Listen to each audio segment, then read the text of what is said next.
Hola, ¿qué tal amigos? Seguimos trabajando con la ley de Hess y tenemos ahora el tercer ejercicio. Este ejercicio es un poquito más complicado que el anterior.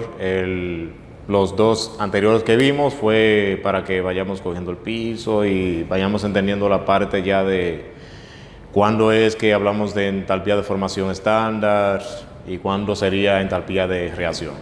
Y saber que siempre para que sea entalpía de formación estándar tiene que ser a 25 grados Celsius y una atmósfera de presión. Sí. Y que la ley de Hess dice que si una ecuación puede expresarse como la suma algebraica de otras reacciones, entonces su calor es igual a la suma de los calores de esas reacciones. Bien.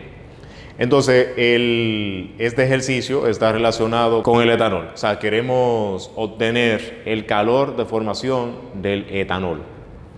Nos dice, usar la ley de Hess para calcular la entalpía de formación estándar del etanol con los siguientes datos.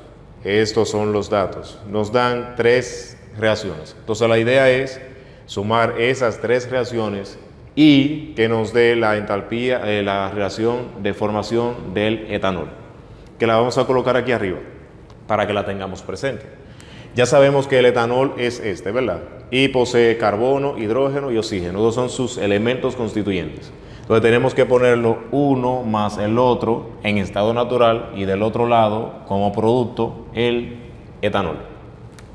Por ejemplo, tiene carbono y si lo ponemos en estado natural sería grafito. Ese carbono más hidrógeno y si es en estado natural es gaseoso, más oxígeno y si es en estado natural es gaseoso y nos da el etanol en estado natural que es líquido. En ese proceso se libera un calor que es el que estamos tratando de encontrar utilizando la ley de Hess. Si balanceamos sería lo siguiente, colocamos un 2 aquí, de hidrógeno colocamos un 3 aquí y de oxígeno un medio para que al final nos quede un solo oxígeno.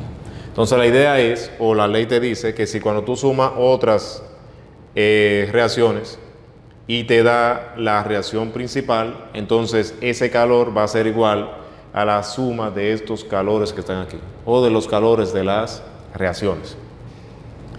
Entonces esa reacción la vamos a tener presente porque esa es la reacción que tiene que darnos la suma y si no nos da si la suma de esas reacciones no nos da esa reacción principal, no se cumple la ley de Hess y no puedo encontrar ese calor de formación a partir de la suma de esos calores de reacción de esas sustancias. Que algunos calores de esos son de formación. Por ejemplo, ese es un calor de reacción porque tenemos un compuesto en los reactivos. Este calor es de formación porque los dos reactivos son elementos en estado natural. Este también sería un calor de formación porque los dos reactivos son elementos en estado natural. Entonces, como en el vídeo anterior, nosotros vamos a sumar esas 3 ecuaciones y vamos a ver si nos da esa ecuación de ahí. Si sumamos de este lado, vamos a tener lo siguiente. El etanol me va a quedar de este lado cuando yo lo sume. O sea que cuando yo sume esas ecuaciones no me va a dar la de arriba porque el etanol me va a quedar como un reactivo. Pero no se desesperen. Hay una ley llamada ley del force que es o se utiliza para forzar a que te dé un resultado que tú quieres. En este caso nosotros queremos que nos dé ese resultado, ¿verdad? Pero podemos utilizar la ley del force siempre atendiendo o no saliéndonos de la ley de la conservación de la masa. Por ejemplo, que yo quiero que el etanol quede del otro lado, o sea, del lado de los productos, para que cuando yo sume me quede el etanol de este lado, para que se asemeje a la que yo estoy buscando o la que yo quiero que me dé, ¿verdad? Entonces, en ese caso, yo lo que tengo que hacer es invertir la ecuación. Si yo invierto esta ecuación, la voy a tener al revés. Voy a tener de este lado dióxido de carbono más el agua, y del otro lado etanol y oxígeno. Entonces, lo que vamos a hacer es, matemáticamente, para que se pueda invertir, tengo que multiplicarla por menos 1. Entonces, cuando yo multiplico por menos 1, para mantener la conservación de la masa, o el principio de conservación de la masa, o la ley de la conservación de la masa, yo tengo que multiplicar toda la ecuación por ese menos 1.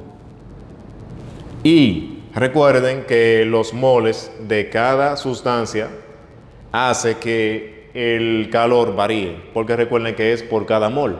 O sea que si yo altero los moles, también mi calor se altera. O sea que es toda la ecuación y también el calor que yo tengo que multiplicar por menos 1. Sí. Entonces ya yo resolví la parte del producto, o sea, para que al final me quede el etanol. Ahora seguimos de este lado. Si notamos, grafito me tiene que dar 2 moles de carbono en forma de grafito de estado natural. Pero cuando yo sumo aquí, me va a quedar un solo mol. Entonces, ¿qué hacemos? Seguimos aplicando la ley del force para que al final te quede 2 grafitos de este lado, o 2 carbonos en forma de grafito. Y sería entonces multiplicar por 2. Y recuerden que también el calor se multiplica por el mismo factor. Seguimos abajo. Ahora nos falta el hidrógeno. El hidrógeno, como notamos, hay 3 de este lado. O sea, me tiene que dar 3. Y si cuando yo sume todas esas reacciones, no me va a dar 3, sino 1. Entonces seguimos aplicando la ley del force. Cuando multiplico por 3, voy a tener 3 hidrógenos, igual a la que yo quiero. Y recuerden que también ese factor altera el calor de esa misma ecuación. Entonces aquí abajo vamos a poner la ecuación ya con la multiplicación de los factores. Y sería lo siguiente. Cuando multiplicamos esta por menos 1, es simplemente invertir la ecuación. Y también se va a invertir el signo, porque ahora voy a tener menos 1 por ese valor y me va a dar positivo. Y sería lo siguiente.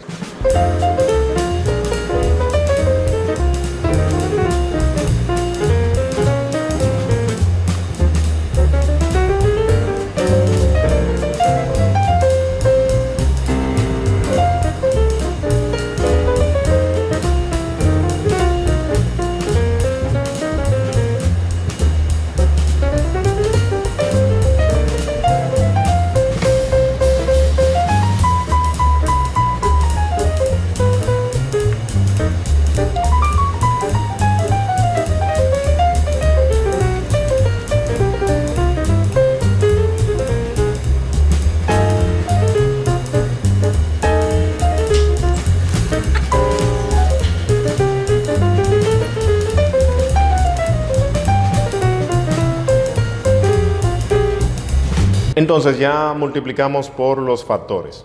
Si notamos aquí cuando multiplicamos por menos 1, o sea, matemáticamente, ¿verdad? Para invertir la ecuación, invertimos la ecuación y pusimos, por ejemplo, dióxido de carbono aquí, de este lado, el agua de este lado y el etanol de aquel lado y el oxígeno. Entonces recuerden que también se multiplicó por menos 1 el valor del calor y nos dio positivo.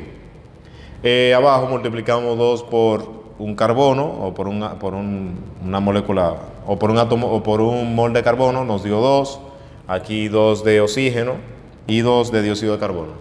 Y este calor lo multiplicamos por 2. El otro lo multiplicamos por 3. O sea, 3 por 1, 3 por 1 medio, 3 medio. Y 3 por 1, 3. Y ahora vamos a comprobar si se cumple la ley, ya después de aplicar la ley del force. Entonces ahora vamos a sumar. Bien, vamos a empezar con el dióxido de carbono. El dióxido de carbono, que son 2 moles, también lo tenemos de este lado. O sea que se puede cancelar. Seguimos ahora con el agua. El agua está de este lado. Tengo 3 y también tengo 3 de aquel lado. O sea que se puede cancelar también. Ahora me va a quedar el grafito.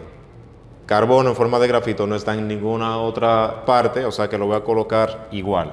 Sería 2 carbono en forma de grafito más.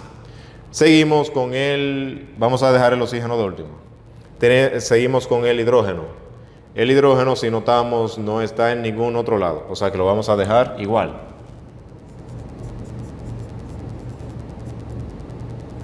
Y seguimos con el oxígeno.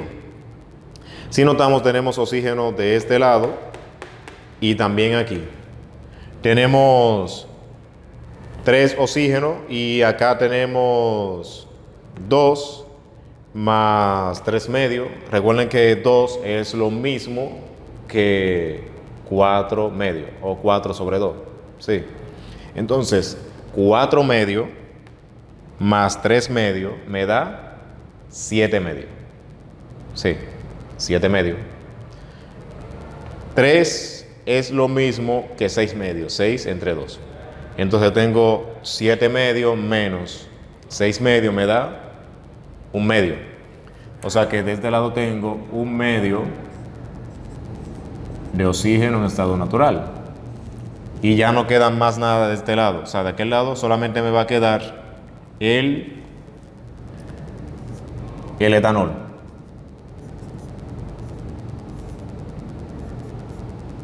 Y ahora vamos a comparar esta ecuación con la que me tenía que dar. Y notamos que sí es la misma.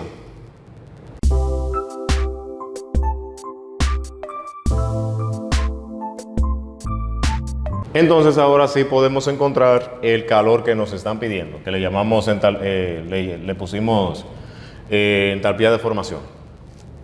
Entonces, esa entalpía de formación va a ser igual a la suma de esos calores, porque sí se pudo cumplir la ley. Entonces simplemente sumamos. O sea que es una suma algebraica. Y sería menos 279 kilojoule por cada mol. Entonces logramos cumplir la ley, o que se cumpla la ley, aplicando otra ley, que es la ley del force. Que siempre tenemos que estar pendiente a no hacerlo en contra de la conservación de la masa. O sea, tenemos que respetar las reglas estequiométricas y saber que cuando utilizamos uno de esos factores se va a multiplicar la ecuación completa, no simplemente el que yo quiero que se me altere. Y también se va a multiplicar el calor, porque el calor depende de la cantidad de moles. Si yo duplico o triplico la cantidad de moles, también se va a duplicar o triplicar ese calor que se libera o que se absorbe. Y nada, hasta aquí fue el video. No te pierdas los próximos videos sobre entalpía de reacción.